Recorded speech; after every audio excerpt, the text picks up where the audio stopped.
دے رہا ہوں آپ لوگوں کو، لیکن دھیان سے سنو، میسج مت کرنا۔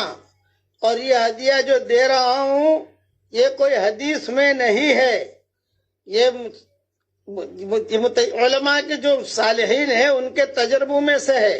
انشاءاللہ بہت فائدہ ہوگا، بہت فائدہ ہوگا۔ کل جمعہ ہے انشاءاللہ، اور اس کے بعد بھی جمعہ آئے گا۔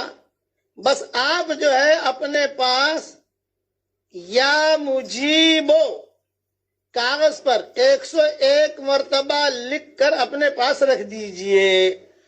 بس فائدہ کیا ہے؟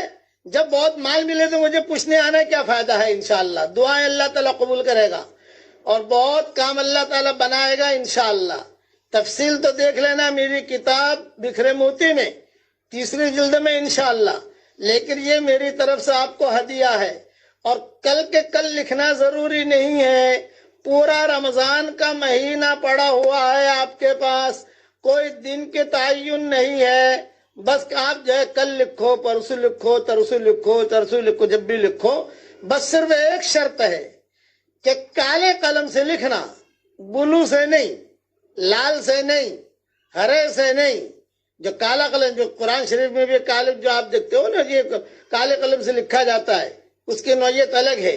اس وجہ سے یا مجیبو 101 مرتبہ لکھ کر اپنے پاس رکھ لیجئے، اپنے پرس میں رکھ لیجئے، اپنے بیگ میں رکھ لیجئے۔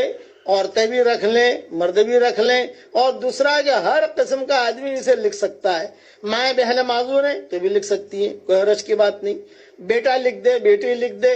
اور ابھی تو آپ کو جو ہے تقریباً 20 دن 25 دن پڑے ہیں، لیکن رمضان کے مہینے میں لکھنا ہے، یہ نہیں کہ شوال میں لکھو آپ، شوال میں نہیں، رمضان کا مہینہ ہے، جب بھی ٹائم ملے آپ لکھ لیجیے۔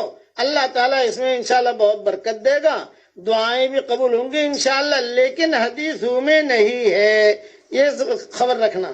تجارب الصالحین صحابہ کے زمانے میں بھی ہوتے تھے۔ یہ بھی ہے کہ کئی علماء نے کئی چیزیں لکھی ہیں، خیر اس لیے حدیث کہہ کر آگے مت بڑھانا۔ اب دعا کرو۔